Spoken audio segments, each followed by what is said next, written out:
আসসালামু আলাইকুম, কি অবস্থা সবার, কেমন আছেন সবাই? আশা করতেছি খুবই ভালো আছেন, আর আমিও আপনাদের দোয়ায় মোটামুটি ভালো আছি। কিছুদিন যাবৎ কয়েকজন কিছু কোশ্চেন করতেছিলেন, আর তার মধ্যে একটা কোশ্চেন হচ্ছে যে হাফ ক্লাচ নিয়ে ভিডিও দিতে বলছেন। অনেকেই আমি দেখছি যে হাফ ক্লাচ ইউজ করেন।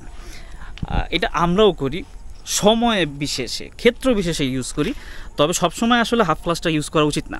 কেন উচিত না সেটা আপনাদেরকে একটু খোলাসা করি, চলেন দেখেন ক্লাচ সিস্টেমটা কীভাবে কাজ করে। ক্লাচ সিস্টেমটাই হচ্ছে ইঞ্জিনের যে শক্তিটা, এই শক্তিটা যে চাকায় যায় ট্রান্সমিশনের মাধ্যমে, গিয়ারের মাধ্যমে, ঠিক আছে? এই ট্রান্সমিশনটাই না ক্লাচ কন্ট্রোল করে।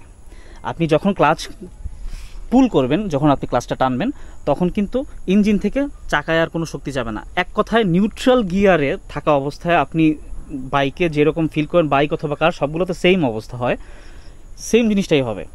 আপনার কাছে মনে হচ্ছে আপনি নিউট্রালে আছেন। আপনি ক্লাচ ধরা অবস্থায় আপনি যতই অ্যাক্সিলারেটর দেন না কেন, অ্যাক্সিলারেটিং আপনি করতে চেষ্টা করেন না কেন, আপনার কিন্তু কোনো শক্তি পেছনের চাকায় আসবে না। এটাই হচ্ছে ক্লাচের কাজ, ঠিক আছে? ডিসএঙ্গেজ করা। ক্লাচ যখনই আপনি ডিসএঙ্গেজ করে দিলেই মানে ফ্রিকশন প্লেট আর প্রেশার প্লেটগুলো কি হয়, ফাঁকা হয়ে যায়। ফাঁকা হয়ে গেলেই তখন আর শক্তিটা পেছনের চাকায় আসে না। ঠিক এভাবেই কিন্তু ক্লাচটা কাজ করে। আর আমরা এটা কাজটা কখন করাই? যখন আমরা গিয়ার শিফট করি। ফার্স্ট গিয়ারে আছেন, আপনি সেকেন্ড গিয়ারে উঠবেন, সেকেন্ড গিয়ারে আছেন, থার্ড গিয়ারে উঠবেন, বা থার্ড গিয়ারে আছেন, আপনি সেকেন্ড গিয়ারে নামবেন, পুল ডাউন করবেন, শিফট ডাউন করবেন। সেই ক্ষেত্রে কিন্তু আমরা ক্লাচটা ইউজ করি। কিন্তু হাফ ক্লাচটা কারা ইউজ করে? বেশিরভাগ ক্ষেত্রে অনেকেই বলেন যে ভাই জ্যামে থাকা অবস্থায় তো হাফ ক্লাচ ছাড়া আমরা ইউজ করবো কীভাবে, আমরা কীভাবে চালাবো, আমার তো হাফ ক্লাচ করাই লাগে। হ্যাঁ, কিছু কিছু ক্ষেত্রে আসলে আপনার করতে হবে, কিছু করার নেই। আবার দেখেন, মনে করেন যে আপনি পাহাড়ে উঠতেছেন, পাহাড়ে ওঠার সময় আপনার কিন্তু ইনক্লাইন হচ্ছে, আপনি কিন্তু ডিক্লাইনেও থাকেন, আবার ইনক্লাইনেও থাকেন। ডিক্লাইনে না থাকলেও ইনক্লাইনে থাকার সময় কিন্তু অনেকেই কী করে যে গিয়ারটা না কমানোতে, আপনার গিয়ার আছে মনে করেন 3-এ, আপনি এখন 2-এ আসছেন যাতে আপনার ইনক্লাইনটা সহজ হয়। অনেকেই কী করবে, 3-এ থাকা অবস্থায় ক্লাচটা হাফ করে দিবে। হাফ করে দিলে কি হবে, আপনার যে ফ্লাই হুইলটা আছে, ফ্লাই হুইলের সাথে যে ফ্রিকশন প্লেটটা আছে, সেটার না হালকা হালকা একটা সংযোগ থাকবে সেখানে, মানে পুরোপুরি ডিসএঙ্গেজও থাকবে না, পুরোপুরি এঙ্গেজডও থাকবে না। সেই ক্ষেত্রেই কিন্তু আপনার টর্কটা থাকবে মানে হাই।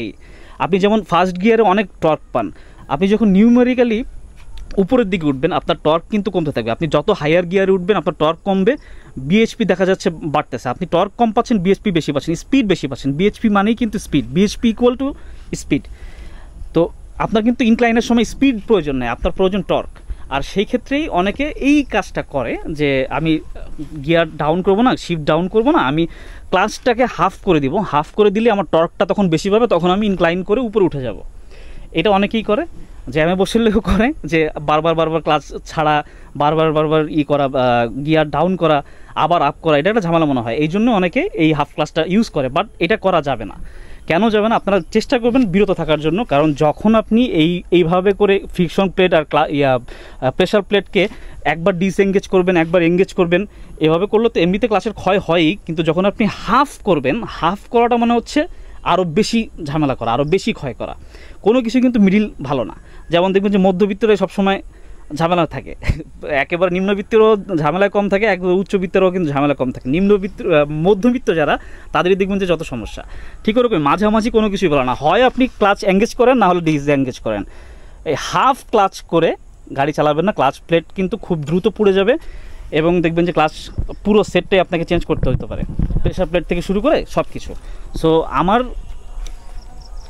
এই ভিডিও করার উদ্দেশ্যটাই হচ্ছে যে আপনারা হাফ ক্লাচটা থেকে বিরত থাকেন। যদি মানে একান্তই প্রয়োজন না হয়, খুব কালে ভদ্রে রেয়ারভাবে আপনারা এটা ইউজ করতে পারেন, আদারওয়াইজ কোনো প্রয়োজন নেই। সো ভিডিওটা যদি ভালো লাগে থাকে তাহলে অবশ্যই একটা লাইক দিতে ভুলবেন না, আর যদি চ্যানেলে নতুন হয়ে থাকেন সাবস্ক্রাইব করতে ভুলবেন না। আজকের মতো এই পর্যন্তই। ভালো থাকেন, সুস্থ থাকেন, দেখা হচ্ছে আবার পরবর্তী ভিডিওতে। টিল দেন, আল্লাহ হাফেজ, টাটাস।